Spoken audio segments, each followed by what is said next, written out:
I'm Gareth Banks, I'm the Head of Sustainability here at Orangebox, and this is just going to be a very quick video to show you a demonstration of how to change the seat cushion element of Orangebox's Recur range of task chairs. From a sustainability perspective, one of our primary aims is to make sure that we can keep our products alive as long as possible. We want the very longest life cycle of use for the chair. So we put a lot of effort into making sure that the elements of the chair which are going to see the most touch points, which are typically the seat cushion, the back and the arm pads, so these things are really easy to change, and even better if we can do them very easily in situ as well, to make sure that we don't have to ship a chair back to Orangebox to bring it back to as good as new condition. So the seat pad, very easy to swap out.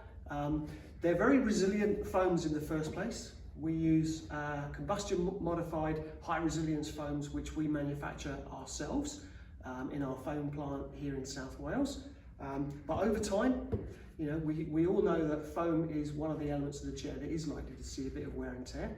And even if it's just because you've upgraded your corporate colours, or you want to change the fabric on the chair, being able to change the seat pad is usually a very useful thing to do. So extremely easy. Now, first of all, to make it a little bit easier, there is a seat depth control on all Recur chairs. So the easiest, to make it even easier again, all I'll do is I'll adjust the seat depth control on the left hand side of the seat pan. I just pull that out, and then I can move the chair seat pan all the way to its forward position.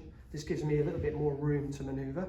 Now all I've got to do is, and I typically hold the top of the back of the chair, is just to find the corner where the seat foam meets the seat pan underneath, and just pull up vertically. You can feel the clips that are holding that seat cushion on just pop in. I'm just going to loosen those all the way around the chair. So if for any reason I did need to take that off and replace it, it's as easy as that. It won't come off on its own, it won't come off without that kind of deliberate action, but if you do need to take it off, it's very easy with no damage to any of the parts. It's quite nice to see the underside of the seat pan here, this what we describe as the upholstery plate. And another small sustainability point is we reduced as much possible material away from out of the upholstery plate as we possibly can. And also, even you might be able to see some recesses in the underside of the foam there as well. So we've really maximised the most amount of design that we're getting out of the very least amount of physical material. That's by the by.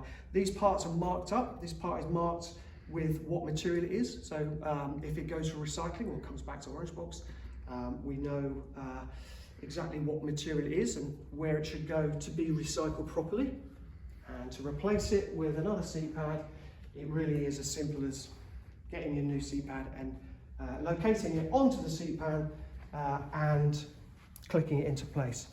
You can see we have got male and female clips here, and all I need to do is to mate up these clips and push down until they're all located. So I'll just locate that on there. You can kind of feel when it's in the right position, and then all I'll do is clip the two together. You can hear all of those different clips finding their location. So I'm just going to work around the circumference of the seat pan just to make sure they're all clipped. Fantastic, simple as that. This chair has got a new seat pan ready to go for another 5 or 10 years.